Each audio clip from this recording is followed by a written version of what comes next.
Vamos começar, como sempre, pedindo a intercessão da Nossa Senhora, para que ela nos ajude a gerar o melhor conhecimento disso tudo, para que seja proveitoso para a gente, né? Então vamos lá.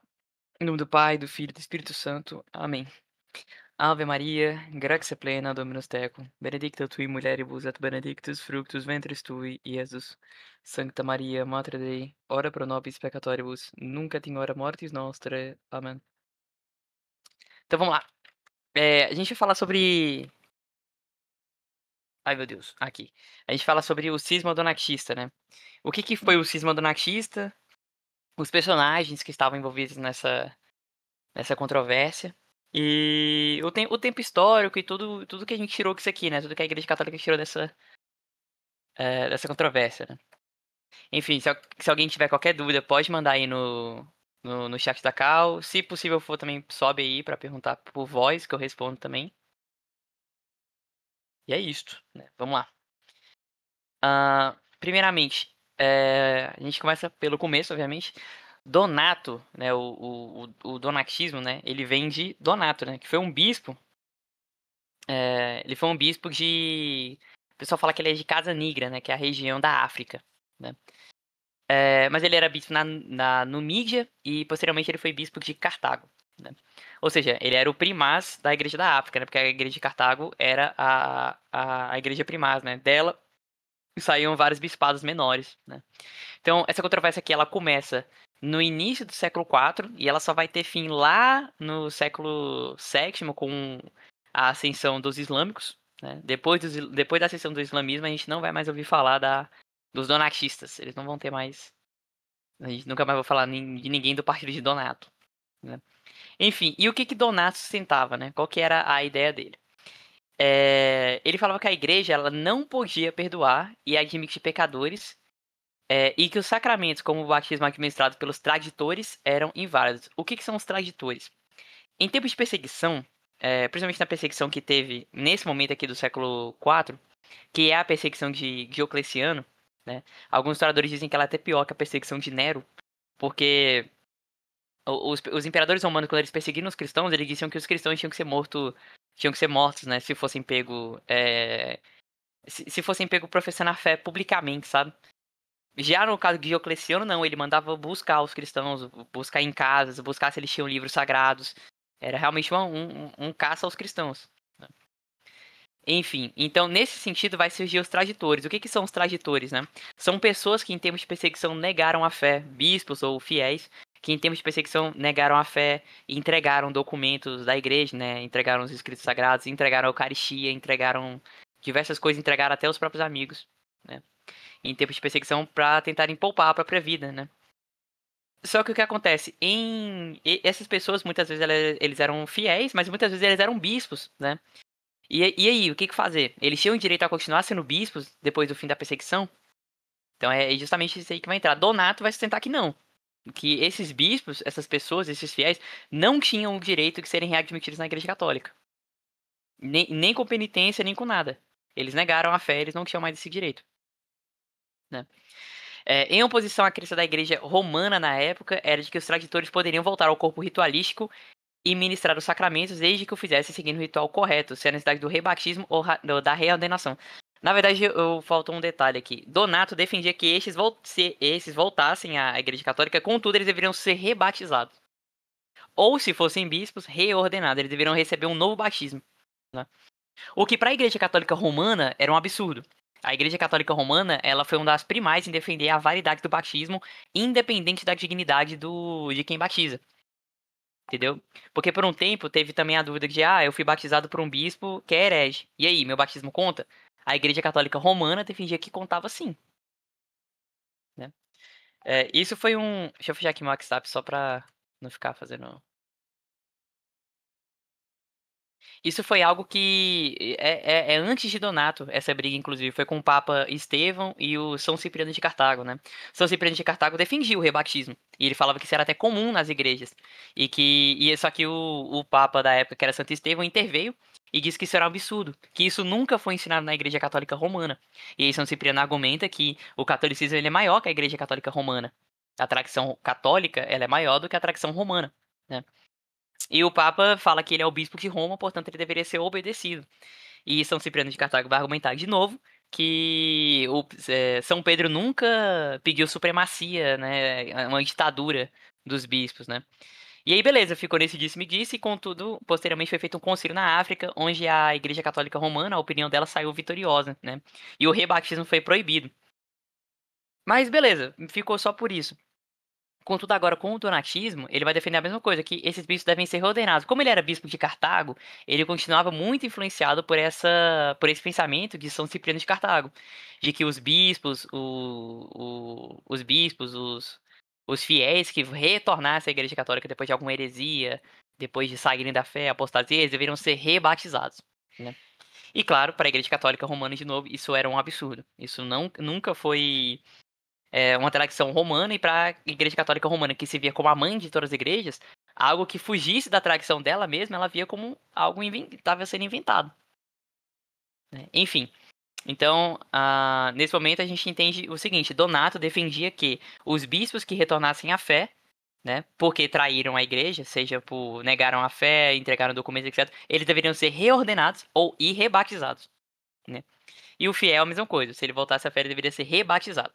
E aí a Igreja Católica Romana vai entrar nisso aí dizendo que isso não existe, né? Então, em 300, voltando aqui, né, só para pegar esse contexto dos traidores, em 303, para ser mais específico, Diocleciano, ele faz o seu éxito contra os cristãos e inicia provavelmente a maior perseguição do cristianismo, que foi a perseguição de Diocleciano. Vários mártires que nós temos na Igreja Católica que são muito conhecidos são da época de Diocleciano, Santa Luzia, São Cosme e Damião, né? São todos mártires dessa época, sofreram a perseguição de Diocleciano. Enfim, então é nesse contexto de os traditores, pessoas que negaram a fé ou entregaram documentos aos próprios amigos ou então entregaram a Eucaristia, né? Enfim, aí então, posteriormente, a gente vai ter o Concílio de Cartago. Perdão, o Ceciliano de Cartago. Ceciliano de Cartago, ele é o seguinte: depois que Mensúrio morre, que era o bispo de Cartago, em 311, veio alguém assumir o lugar dele. Donato queria assumir esse posto, certo? Só que ele não foi colocado lá como o primaz da África, e sim Ceciliano. E Ceciliano foi colocado lá como primaz da época, e então Donato disse que Ceciliano, ele era um tradutor, ele já havia ele já havia abandonado a fé e agora voltou à igreja. E que ele deveria ser rebatizado, e que tampouco ele deveria ser bispo, inclusive o primaz, né? O primaz não, porque ele era um traditor. Isso nunca conseguiu ser provado exatamente, né? Mas ficou por muito tempo aí nessa parada aí, porque Donato falava isso à torta e à direita, que ele era um traditor, e que ele não podia ser o bispo primaz da África, né? Então a igreja se dividiu, porque Donato, ele vai colocar um bispo chamado Manjuro, se eu não me engano. É... acho que é Manjuro mesmo.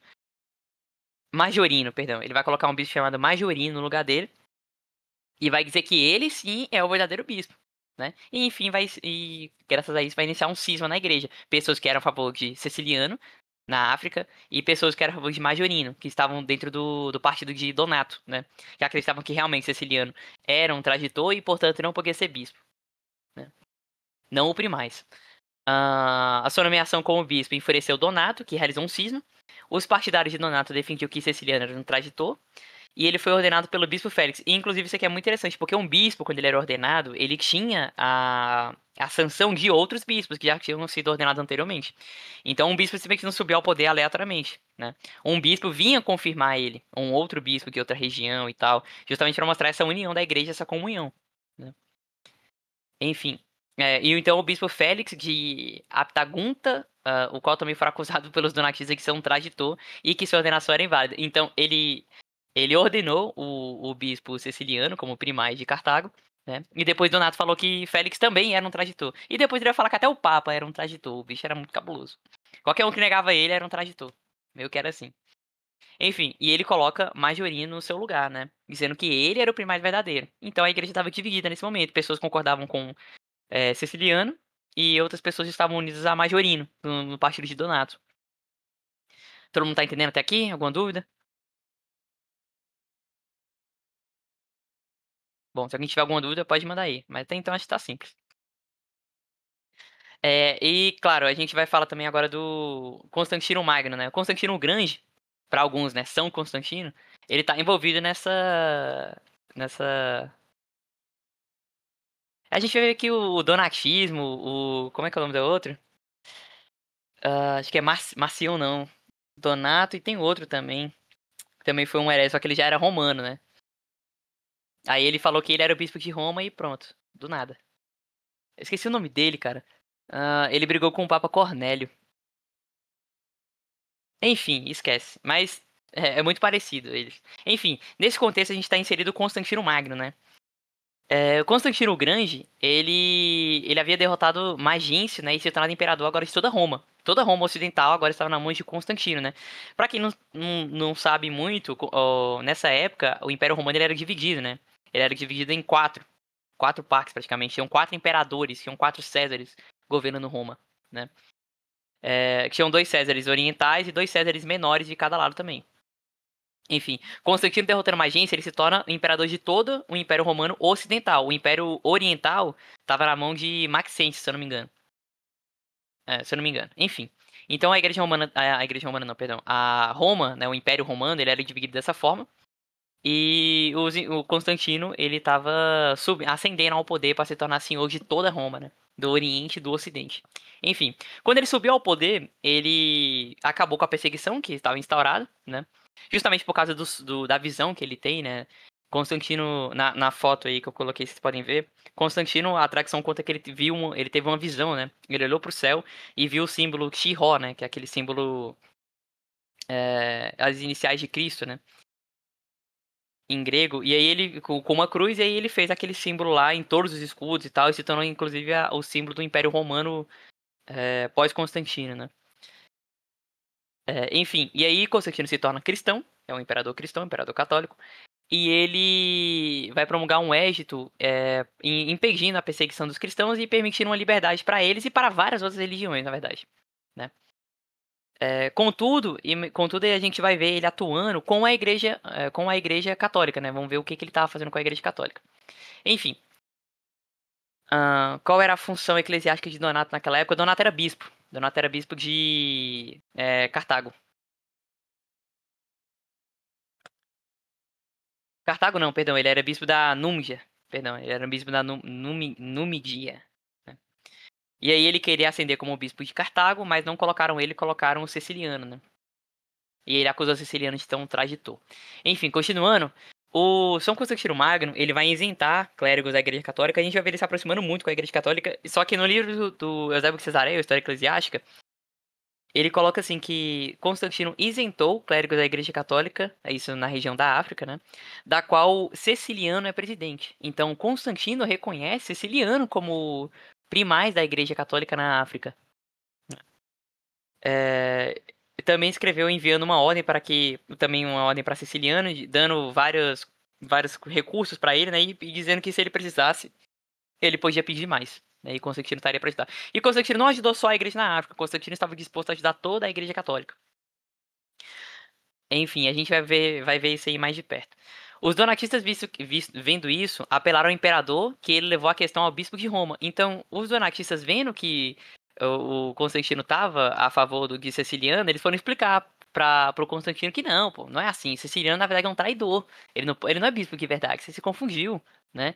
E aí, Constantino, muito sábio, o que ele fez? Ele falou: então, para o seguinte, então eu vou mandar para o bispo de Roma. Constantino conhecia as tradições e as leis eclesiásticas da época.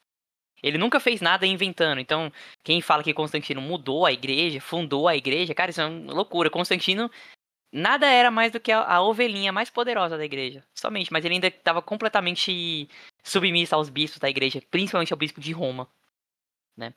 Então, nesse caso, assim que os donatistas levaram esse caso para o Constantino, apelando a ele, ele disse que levaria ao bispo de Roma. E ele manda uma carta ao bispo de Roma, o qual eu peguei aqui a citação de Eusébio de Cesareia. E ele diz para o bispo de Roma que ele deveria julgar esse caso. E aí ele diz: Vossa firmeza julgará de que maneira deve examinar minuciosamente a causa e encerrá-la de acordo com a justiça. Então, Constantino sabia que cabia ao bispo de Roma o dever e o direito de julgar esses casos, né? E que dele viria a justiça. Não de qualquer concílio na África, não de Donato, não de Ceciliano, e sim do bispo de Roma, que na época era, se eu não me engano, Melquíades, né? Melquiades, nessa época, bispo de Roma, 32º Papa da Igreja Católica, ele reinou de 311 a 314. Ele vai morrer ainda no meio dessa controvérsia, porque ela tá ali em 313, né?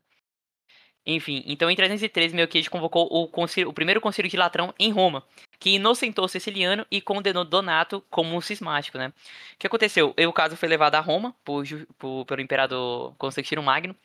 O Ceciliano foi a Roma e Donato foi a Roma também para eles serem julgados pelos bispos de Roma.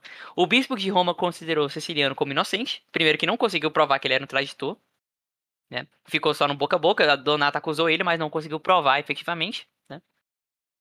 E muito pior, o próprio Donato disse que ele tinha se rebatizado. E aí, pro bispo de Roma, isso era loucura. E aí, o bispo de Roma condenou Donato, né? E aí deu isso, né? Eu coloquei aqui que o Donato confessou ter se rebatizado e ele foi condenado pelo bispo de Roma, Melquiades, né? No concílio o primeiro concílio de Latrão.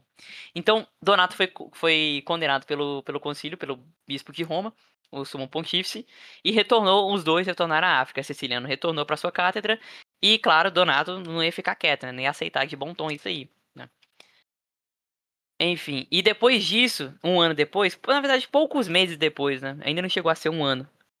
Porque ele se rebatizou. Donato, ele acreditava ele defendia que os bispos, se eles se tornassem hereges depois de tornassem a fé católica, os bispos deviam ser rebatizados.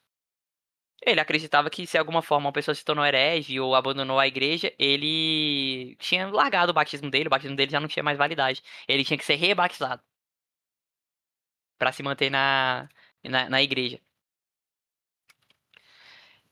Então, passando aqui. Aí teve outro concílio pouco tempo depois, né? Só que o Papa Melquiades ele já tinha morrido, né? Agora quem vai estar no lugar é o Papa Silvestre I. Enfim, Constantino, vendo que Donato ainda continuava propagando a heresia dele, ainda continuava em estado de cisma, mesmo sendo condenado pelo bispo de Roma, Constantino Constantino considerou que esse caso deveria ser de novo levado ao Papa, e o Papa promulgou agora outro concílio, um concílio em Ares, um concílio agora maior, né? Não era só para julgar Donato e Ceciliano, mas agora para julgar todo o caso. Então vários bispos orientais e ocidentais foram para Arles para participarem do concílio, ou os próprios bispos ou enviados deles, né? Enfim. Constantino, vendo a obstinação dos donatistas, convocou um concílio de Ares para todas as províncias romanas. O Papa Silvestre achou impróprio deixar Roma. Entre 40 e 50 séries foram representados. O Papa Silvestre também enviou os seus, né, mas ele mesmo quis continuar em Roma. Ele não foi até o concílio. Enfim, em uma carta dos concílios dos padres, saúdam Silvestre, dizendo que ele havia acertadamente decidido não abandonar o local, abre aspas, onde os apóstolos diariamente se sentam para julgar. Né? Então aqui a gente vê os padres do concílio reconhecendo que cabia ao bispo de Roma, ele tinha essa autoridade de julgar esses casos. E que os apóstolos se sentavam para julgar. Os julgamentos do Papa eram um julgamento apostólico. Né? Ele era canônico, ele tinha força na igreja. Enfim, o concílio vai ser feito, os bispos vão discutir o caso de Donato, o rebatismo, etc, etc. E entre os cânones está reiterada a proibição do rebatismo. Aos traditores deve ser recusada a comunhão. Então, um traditor, ele está realmente recusado a comunhão, ele não está em comunhão com a igreja, mas somente se ele for culpado comprovadamente. O boca a boca não conta. Simplesmente acusar aleatoriamente um bispo de ser um traditor não conta para depor ele do seu cargo de bispo. Tampouco para que ele não esteja mais em comunhão com a igreja. Enfim, Santo Agostinho chama esse concílio de ecumênico. Diz que esse concílio foi ecumênico. Né? E realmente, na época, esse concílio tinha muita força. Foi considerado um concílio realmente católico. Né, para as igrejas não só de Roma e da África, mas era um concílio aceito por muitas sés. E aqui eu peguei uma carta de Constantino, né? E ele coloca: a sentença dada em Roma deve permanecer válida, pois o julgamento da sé apostólica deve ser respeitado antes de qualquer outro, né? Aqui é mais uma vez o Constantino reconhecendo a primazia e a jurisdição da Igreja de Roma, né? Reconhecendo que, em caso de dúvida, ele deveria, ou qualquer outro deveria levar o caso ao bispo de Roma. Ele que tinha o direito de julgar e o dever, né? E aí, olha que interessante, depois desse concílio, os donatistas apelam ao imperador, Fala, não, imperador, isso não pode acontecer. E Constantino acha isso um absurdo. E Constantino escreve: Ó loucura insolente, eles apelam do céu à terra, de Jesus Cristo a um homem, né? Falando que o julgamento de Roma já tinha sido feito. Eles vão apelar pra quem? Pra um homem, né? Eles apelam do céu à terra. Isso é loucura. Constantino reconhecia que ele não tinha poder sobre a Igreja Católica. Que ele não tinha nada. O julgamento de Roma era decisivo. Por conta do Papa Romano. E não dele próprio. Ele mesmo reconhecia que ele não tinha força de nada. Não adiantava apelar pra Constantino, né? Ele decretou que as igrejas que os donatistas tomaram fossem entregues aos católicos. Então os donatistas agora estavam sem igreja. As igrejas dele foram entregues aos católicos, né? Em 321, Constantino relaxou suas medidas vigorosas, tendo descoberto que elas não produziam a paz, e ele implorou aos católicos que tolerassem os donatistas com paciência, o que não foi fácil, pois os cismáticos incorriam muitas vezes em violência, né? Muitos donatistas eles incorriam em violência contra os bispos, roubo e etc., tentando enfraquecer a Igreja Católica, né? Donato afirmava que apenas a sua seita era a igreja verdadeira. Donato afirmava que ele estava dentro da igreja verdadeira, que ele era um bispo verdadeiro, né? E que os outros bispos, que simplesmente estavam em comunhão com esses traditores, eram bispos falsos. Afinal, eles eram traditores, ou estavam junto a traditores, né? E ele, que se mantinha puro, era então a igreja verdadeira. Era isso que ele defendia. E ele falava: qualquer católico que se juntasse a eles era forçado a ser rebatizado. Então, se você fosse católico naquela época e confiasse em Donato, ele ia mandar você se rebatizar. Os bispos de Roma já tinham superioridade perante as outras igrejas? Já. Ah, é bem flagrante, assim, a gente consegue flagrar o bispo de Roma exercendo a autoridade dele nesses concílios, nesses temas. Então, por exemplo, se você ver, esse aqui começou na África, era algo muito africano, sabe? E o bispo de Roma foi lá e meteu o dedo dele, fez um concílio, entendeu? Então, e a gente vai ver mais casos aqui do bispo de Roma agindo, né? Enfim. Então, continuando, Donato afirmava que apenas a igreja dele era a igreja verdadeira, né? E ele era um bispo verdadeiro. E claro que a igreja verdadeira não podia se misturar com os impuros, os traditores e etc, né? E isso é muito interessante, como a gente vai ver como o Donato acaba. Aqui é interessante reconhecer que depois de Constantino, né? E depois do filho dele, que era um herege, o Constâncio, vai subir ao império o imperador Juliano, né? Que vai ser conhecido historiograficamente como Juliano o Apóstata, né? Por quê? Porque o Império Romano não era cristão ainda, ele não era católico. Não o Império, o Constantino era cristão, mas o Império Romano não era católico. Tanto que depois dele vai surgir o imperador que era pagão, né? Juliano, ele é um pagão e ele vai favorecer o paganismo dentro do território romano. Enfim, a África experimentou um período de relativa paz, mas a ascensão de Juliano em 361 mudou a face da situação. Desejava lançar o cristianismo em confusão. Então o que ele fez? Os bispos que foram perseguidos por Constantino, pelo poder imperial e pelos bispos católicos, que perderam a igreja e tal, Juliano mandou que eles voltassem a Sé. Fala, não, vocês podem ir para a África, vai lá, tal. E eles voltaram à África mesmo, né? Para gerar intriga entre os católicos, né? Permitiu que os bispos católicos que haviam sido exilados por Constâncio. Não, perdão, confundi. Falei besteira. No caso, Constâncio, que era um herege, ele exilou os bispos católicos, né? Por conta do arianismo, mas isso é outro tema. Por conta do arianismo, Constâncio, que era o filho de Constantino, ele exilou bispos católicos, bispos verdadeiros. Ele exilou eles porque o Constâncio ele era ariano, né? E em favorecendo os arianos, ele expulsou vários bispos católicos. Juliano, o apóstata, como ele tinha intenção de jogar o catolicismo em confusão, ele mandou esses católicos retornarem, justamente para gerar confusão na igreja, né? Só que o que é interessante, ele fazendo isso deu força ao catolicismo, porque os bispos agora voltaram à sua sé, voltaram agora a propagar contra o arianismo, contra os donatistas e contra qualquer outro herege que lá estivessem, né? Enfim. E para quem conhece um pouco só do arianismo, sabe que no Oriente ele foi terrível. Muitos bispos mesmo perderam seus cargos, foram mortos, foram perseguidos, né? Atanásio o Grande é um caso muito, muito clássico. Desejava lançar o cristianismo em confusão, permitiu que os bispos católicos que haviam sido exilados por Constâncio retornassem às sedes que os arianos estavam ocupando. Os donatistas que haviam sido banidos por Constante foram igualmente autorizados a retornar e receberam de volta suas basílicas. Então, nesse momento, Juliano, na intenção de jogar o cristianismo, o catolicismo em confusão, visto as várias seitas que já estavam se formando ali, Ele mandou que todo mundo voltasse, tá? Todo mundo livre, achando que eles iam brigar, né? Eles iam sim, se derramar em sangue lá, iam brigar e tal. E os bispos se reuniram, ficou fácil agora para eles se reunirem, e os bispos católicos se reuniram e começaram a condenar os outros hereges, né? De novo, os arianos, os donatistas e qualquer outro grupo herético, né? E aqui a gente vai ter a entrada de Optato de Milevo, né? O Santo Optato de Milevo. Ele era bispo de Milevo, na Númidia, onde Donato foi bispo, né? E ele publicou sua grande obra sobre o cisma donatista, né? Sobre o cisma de Donato. Em resposta ao bispo donatista de Cartago, Parmeniano. Parmeniano, ele era o sucessor de Donato. Donato já havia morrido. E Parmeniano subiu como sucessor de Donato, né? Então perceba, esse exato momento, nós temos uma igreja católica e uma igreja de hereges, uma seita, né? Que tem sucessão, né? Eles têm sucessão entre eles, né? Visto que primeiro veio Majorino, depois Donato, e depois do Donato, Parmênio, né? E eles se afirmavam serem a igreja verdadeira. Enfim.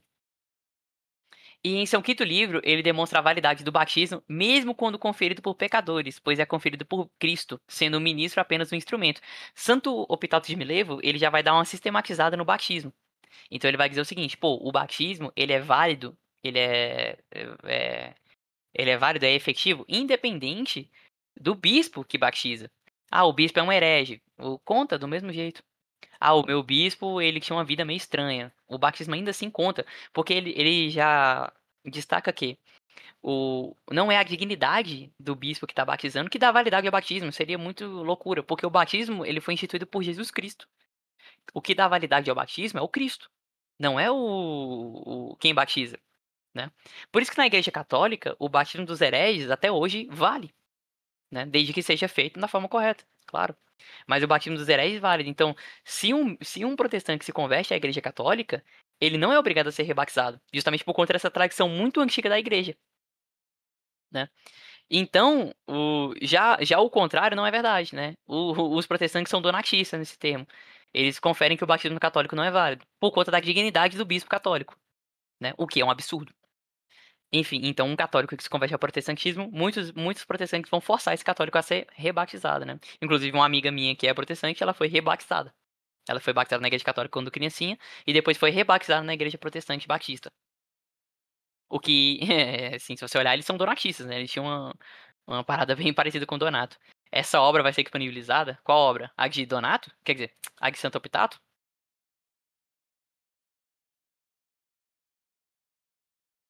Cara, eu posso mandar ela aqui no New Advent. Sem problema não. Enfim, continuando. Em seu quinto livro, ele demonstra a validade do batismo mesmo quando conferido por pecadores, né? Então, aqui ele já vai refutar o Donato, né? Que acreditava que o batismo, se feito por um bispo herege, ele era inválido. Então, por exemplo, meu bispo que me batizou era um tradutor. Conta ou não conta? Para Donato não contava, para a Igreja Católica contava, né? Ele chamava os donatistas de irmãos e dizia que os cismáticos poderiam ser salvos após o purgatório necessário. Isso aqui é interessante. É uma visão já diferente de Cipriano de Cartago, né? São Cipriano de Cartago defendia que o cisma ele era um pecado insano. Não tinha perdão para um cismático, nunca. Nem que ele derramasse o sangue dele por Cristo. São Cipriano de Cartago já defendia mais por esse lado. O Santo Optato de Milevo defendia que os cismáticos poderiam ser salvos, mas após um purgatório, né? Que não necessariamente era o purgatório que a gente tem hoje na doutrina católica, né? Mas era o que ele entendia que, de alguma forma, ele tinha que purgar esse pecado, né? Pode ser em vida, pode ser em outro, em outro plano, né? Mas enfim, ele acreditava por esse lado aí. Continuando. Eu peguei aqui algumas citações aqui de Santo Optato pra gente poder enxergar melhor, né? Seria de se esperar, e aqui é muito interessante que Parmeniano, né? Parmeniano e Donato, eles vão conversar um com o outro através de cartas, né? Parmeniano, ele vai dizer 7 coisas que são da igreja verdadeira. Ele vai falar, não, pra gente saber qual que é a igreja verdadeira, que no caso ele queria dizer que era dele, a gente tem que analisar sete aspectos que são da igreja, e aí a gente vai reconhecer a igreja verdadeira, né? Santo Optato reconhece 6 do que ele fala, e um deles é a sucessão. Mas pra eles terem uma noção correta da trindade para o batismo ser válido, certo? Sim, sim. Por isso que eu falei, se o batismo for feito da forma correta, ele é válido, mesmo que você seja um herege, entendeu? Então, por isso que o batismo dos protestantes, de várias igrejas protestantes, é válido na igreja católica. Porque, bom, eles têm o conceito da trindade, eles batizam da forma correta, em nome do Pai, do Filho e do Espírito Santo. Então, o batismo é válido. Se dissesse que o batismo não é válido por conta dos protestantes, a gente teria um problema, porque o batismo ele foi instituído não por nenhum protestante, sim por Jesus Cristo. E se eu disser que a dignidade do protestante que batiza é o que dá validade ao batismo, eu estou dizendo que um sacramento instituído por Cristo depende dos homens, né? Depende da dignidade dos homens. Isso é uma loucura. Enfim, então a Igreja Católica já tem essa parada mais sistematizada. E aqui é muito interessante que Santo Epitácio brigando com o Parmênio, ele vai comentar que a Igreja verdadeira, ela tem sucessão apostólica, né? E nesse momento, todo mundo achava que Santo Epitácio iria citar a própria sucessão, né? A sucessão dele. Fala, não, pô, antes de mim veio tal, depois Cipriano, depois tal, até chegar em um apóstolo, né? Mas, assim, Donato, ou melhor, Parmênio, ia falar a mesma coisa. Não, antes de mim veio Donato, antes de Donato veio Majorino, antes dele veio Cipriano, antes dele veio um apóstolo. Então, para resolver isso, Santo Epitácio ele cita a Igreja de Roma. E ele escreve para Parmênio assim: precisamos examinar quem primeiro se senta na cadeira e onde.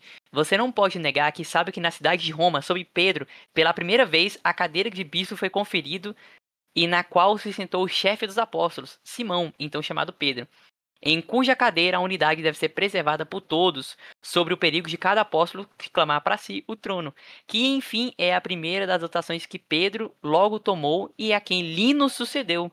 Então o que ele está falando aqui? Ora, eu não vou citar a minha sucessão e nem você a sua. Por que a gente não olha para a igreja de Roma, que tem o primaz, o chefe dos apóstolos, o príncipe dos apóstolos, o bispo dos bispos, Pedro, o chefe da igreja? E depois dele vê o Lino, né? E aí ele vai comentar uma lista de papas.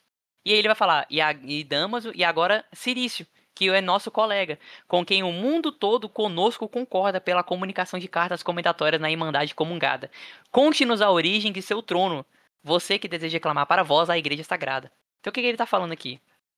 Ele falou, não, você é a Igreja verdadeira? Então, ora, é só a gente olhar para o trono de Pedro. Se a gente olhar para o trono de Pedro e lá tiver um donatista, realmente vocês são a Igreja verdadeira. E aí ele fala, e aí veio Damaso e Cirício, que é o nosso colega. Cirício, nós estamos em comunhão com Cirício. E Cirício conosco. Com quem o mundo todo conosco concorda. E outro aspecto que ele vai citar também é que a igreja é católica, né? Ela é universal. Ela não pode estar restrita só à África, né?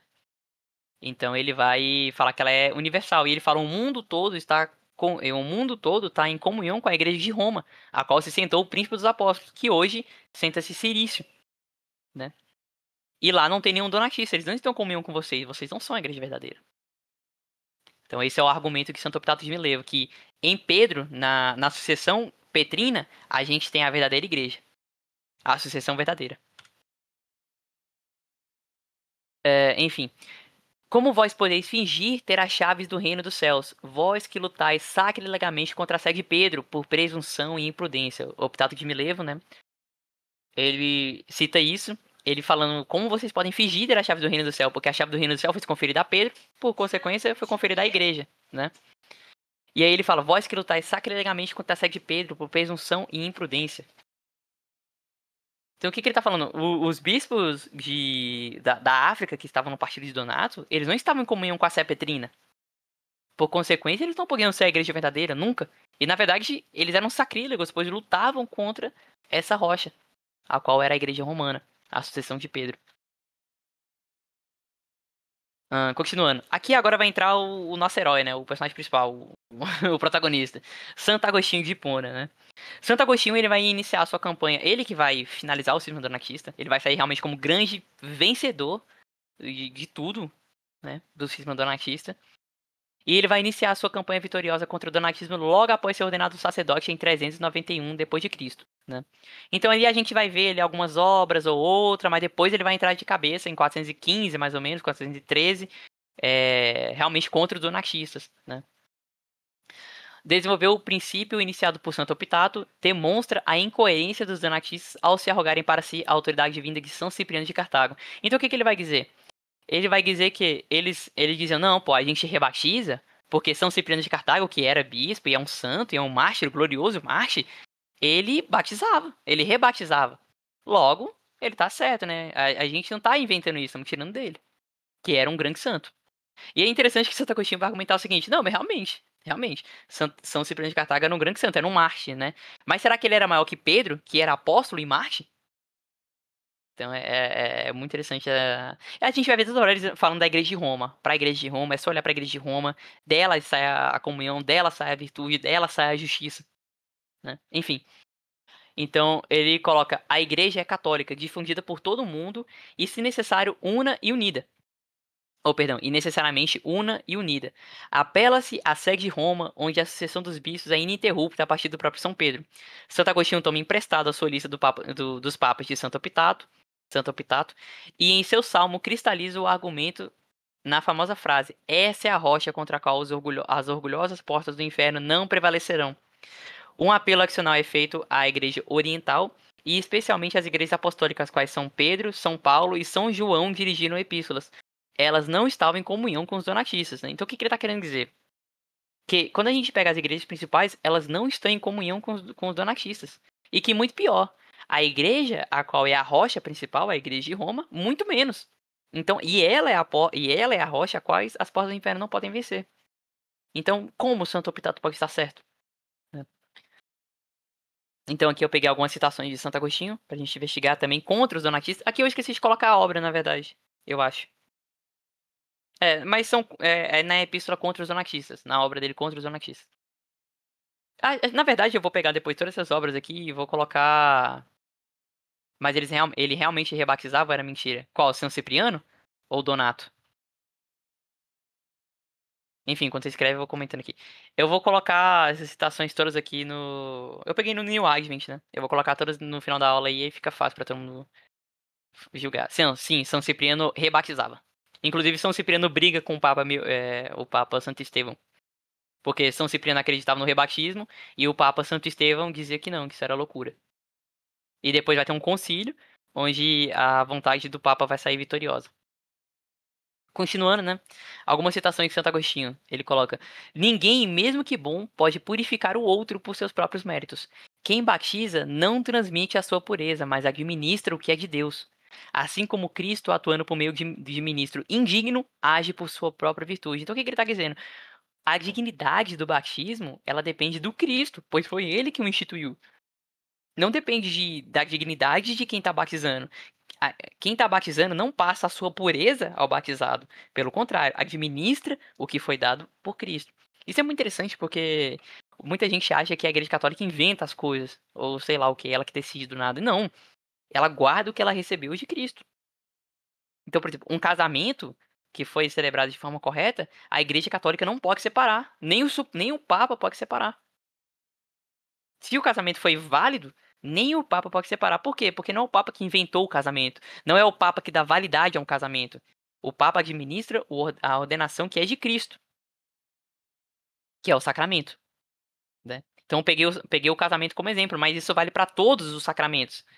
A igreja não cria os sacramentos, não inventa eles, faz do jeito que quer, só para ser bonitinho. A igreja recebeu isso dos apóstolos e os administra, né? Então a igreja não pode rebatizar, isso não existe, porque o batismo, ele, a primeira vez, ele é válido. Enfim, e Santo Agostinho, ele é o primeiro a sistematizar isso, colocar como a dignidade de quem está batizando não passa para o outro, né? Ou seja, até mesmo se um donatista batizasse, esse batismo era válido para a visão de Santo Agostinho, entende? Hum, tem? Ah, tá. Vou anotar aqui. Tá, beleza. Obrigado, meu amor. Beijo. Então, continuando. Agostinho. Eu fui lá, não tinha horário. Então, continuando. Agostinho, ele vai sistematizar essa parada do batismo. Essa apresentação vai ficar gravada para consulta posterior? Vai sim. Vai, não vai? Você tá gravando, Johnny?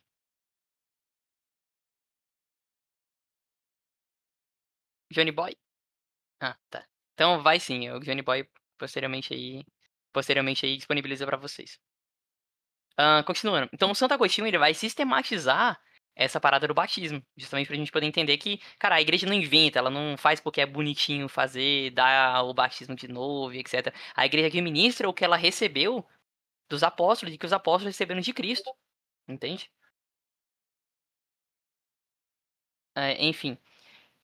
Se o pecado dos hereges não destruiu a santidade da igreja quando foram recebidos sem rebatismo, então os donatistas não têm justificativa para sua separação. Ao contrário, eles praticam um verdadeiro sacrilégio de cisma, né?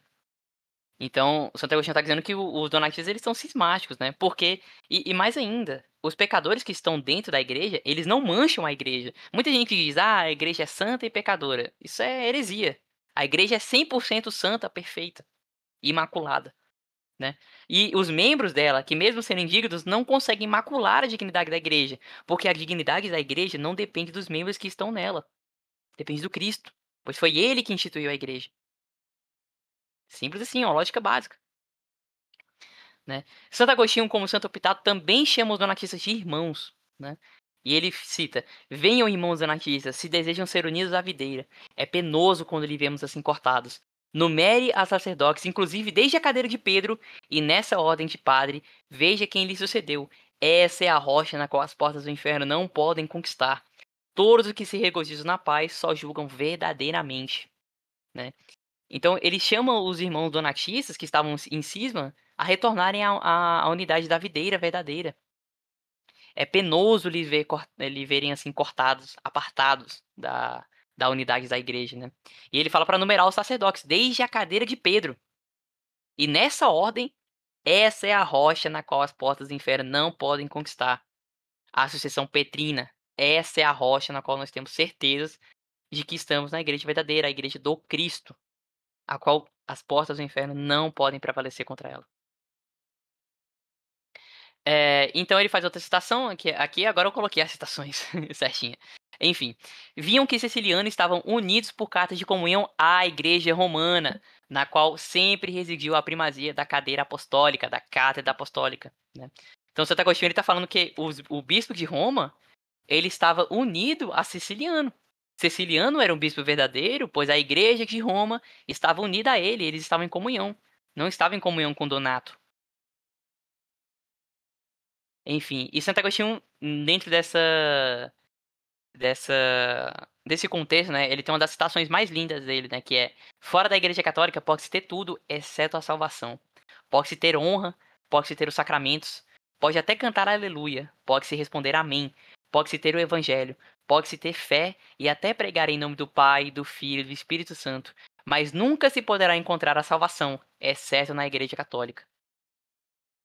A salvação ordinária, a qual Cristo prometeu à sua igreja, pertence à Igreja Católica. Um outro que está apartado não pode julgar para si ser a igreja que salva, entende? Não pode apartar para si, não pode julgar para si, clamar para si ser a igreja verdadeira. Pois a igreja verdadeira é aquele que tem a sucessão petrina. Se Santo Agostinho citou até Símaco e Damaso, né, Damaso e Símaco, eu cito até Francisco e Leão, né? Essa é a fé verdadeira, essa é a rocha da qual as portas do inferno não podem prevalecer. Enfim, ele também contra os maniqueus, né? Ele também tem um outro argumento que é interessante. Ele fala: seguia a ordem da sucessão episcopal desde o próprio assento de Pedro até o bispo atual.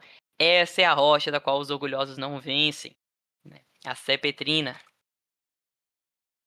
Em qual obra foi dito isso? Eu coloquei aqui. Ele é o sermão a Cacerense Ecclesia Plebem. Coloquei. Por que eu coloquei em latim? Por que eu não traduzi, velho? Ah, é porque eu peguei no New Advent, sei lá em latim. Mas enfim, esse aqui é o sermão a. Eu acho que é Cesário, se eu não me engano. Mas eu vou mandar no New Advent com link. Aí você vai conseguir ver com link. Só tem que traduzir pro português, né? Porque tudo lá é em inglês. Mas seja de boa.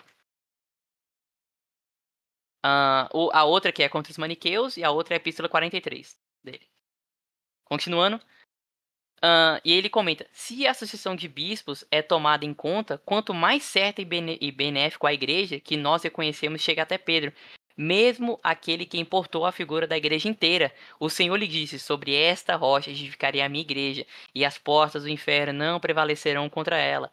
O sucessor de Pedro foi Lino, e seus sucessores em ordem de sucessão ininterrupta foram estes: Clemente, Anacleto, Evaristo, Alexandre, Cício, Telésforo e Higínio, Aniceto, Pio, Sótero, Eleutério, Vitor, Caferino, Calixto, Urbano, Ponciano, Antero, Fabiano, Cornélio, Lício, Estevão, Cisto, Dionísio, Félix, Eutiquiano, Caio, Marcelino, Marcelo, Eusébio, Melquíades, Silvestre, Marcos, Júlio, Libério, Damaso, Cirício, cujo sucessor é o presente bispo Anastácio. Nessa ordem de sucessão, nenhum bispo donatista é encontrado. Então, Santo Agostinho está falando o que é óbvio. Quando eu olho para a sede de Pedro, vocês são a igreja verdadeira, né? Então, quando eu olho para a sede de Pedro, não tem nenhum donatista. Então, como vocês podem ser a igreja verdadeira? Nessa ordem não se encontra nenhum donatista. E é essa ordem que importa. Essa é a ordem da justiça, a qual é a igreja. Se nela não é encontrado nenhum donatista, o donatismo não pode ser a igreja verdadeira. Simples, né? Eu tava até vendo também, né, alguns protestantes, uns vídeos, né? Eles falam, não, será que Agostinho era católico romano? Pô, é só você pensar, pô, você citaria as coisas que Santo Agostinho cita? Você falaria as coisas que Santo Agostinho fala? Se você é presbiteriano e tá argumentando contra um batista sobre o batismo infantil, você citaria a cátedra de Pedro? Fala, não, porque agora, ó, Leão se senta na cadeira de Pedro e ele batiza crianças. Quer ajuda aí? Como assim? Dá aula. Não, obrigado. Tamo junto. Hoje você vai conseguir tirar essa folga. Enfim. Posteriormente, né, vai ter um concílio em Cartago, né? Esse concílio em Cartago, Santo Agostinho vai rebater os donatistas, né? E rebatendo os donatistas, Agostinho vai sair como grande vitorioso desse concílio, né? Vai ser mais ou menos em 419, se eu não me engano, cara. Enfim. E Santo Agostinho vai sair como grande vencedor desse concílio, né? Vai ser realmente uma vitória, assim, cara, avassaladora. Agostinho sai como grande vencedor, tanto que o Império Romano, né, que estava aliado à igreja naquele momento, reconhece que os bispos donatistas e qualquer outro tinham que ser banidos, os pelagianos e tal, que também já estavam começando a aparecer, né. Enfim, só pra ver aqui. Beleza. Santo Agostinho, ele vai argumentar muito, né? E naquela época vai ser Honório. Honório vai ser o imperador romano, né? E Honório, vendo a vitória de Santo Agostinho, porque para todos os bispos ele saiu realmente como vitorioso, o Concílio da África, ele foi um grande concílio, apesar de ser local, ele tinha uma validade muito grande. Ele foi inclusive atestado pelo bispo de Roma, né? Então ele tinha muita validade. Então Santo Agostinho ele sai como grande vencedor desse concílio. Eram mais ou menos 286 bispos, né? Era uma quantidade razoável, né? E várias séries ali estavam sendo representadas. É... Enfim, é isso. Acho que eu não tô perdendo nenhum detalhe, não. Então, no final das contas, Honório ele emite uma lei final contra os donatistas, renovando a legislação antiga e acionando uma escala de multas para o clero donatista. Então, após a vitória de Santo Agostinho no concílio de Hipona, e justamente é interessante que esses argumentos de Santo Agostinho e o Concílio de Hipona vai se tornar agora dogma de fé para a Igreja Católica, que é, por exemplo, a necessidade do batismo para ser salvo, o pecado original e a graça, como a graça é infundida no batismo, e essa graça ela coopera para as boas obras, né? Porque posteriormente vai surgir um bispo chamado Pelágio, inclusive vai ser a nossa próxima aula já semana que vem. Semana que semana que vem já vai ser a nossa próxima aula. E aí a gente vai falar sobre o cisma pelagiano, né? Que justamente vai estar muito dentro disso aqui ainda. Santo Agostinho também vai acusar os pelagianos, né? Enfim, e ele vai falar muito sobre o batismo, né? E sobre essa realidade. E, para finalizar, o donatismo ele começa a morrer aos poucos nesse momento. Depois do concílio de Cartago, né? Do grande concílio da África, né? Também chamado assim. O donatismo ele tem uma ferida que não tem mais como estancar, né? E ele começa a morrer aos poucos, né?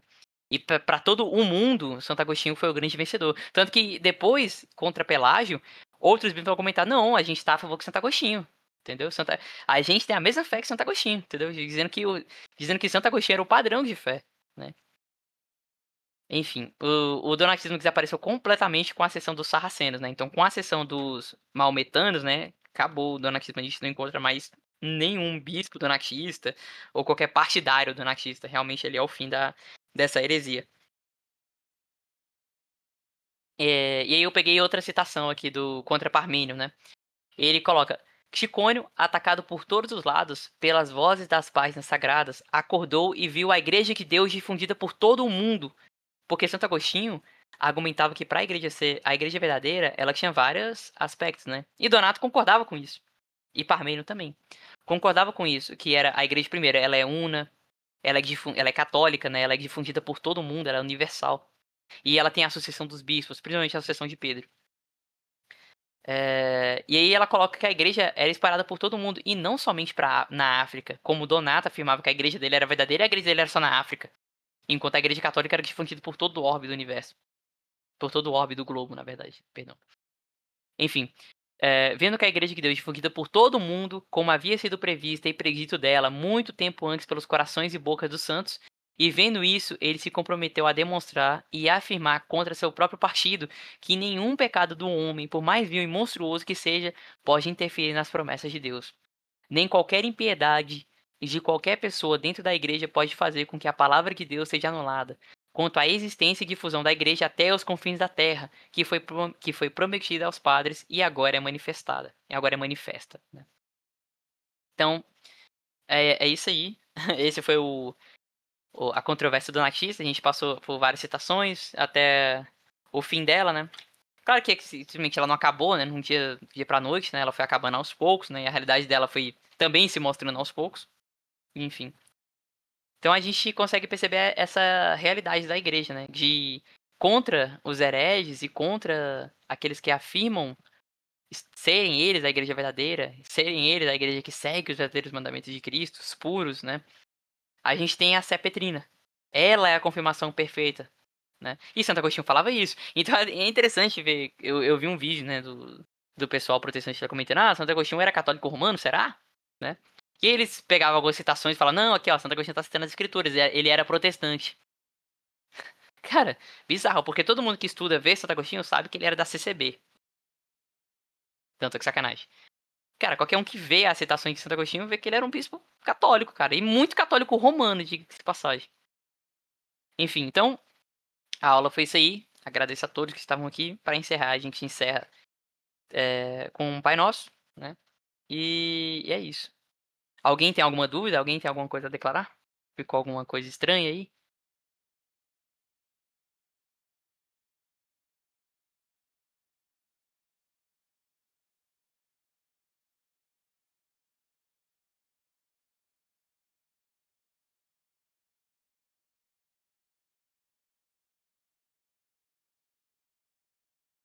Em qual canal vão colocar as obras?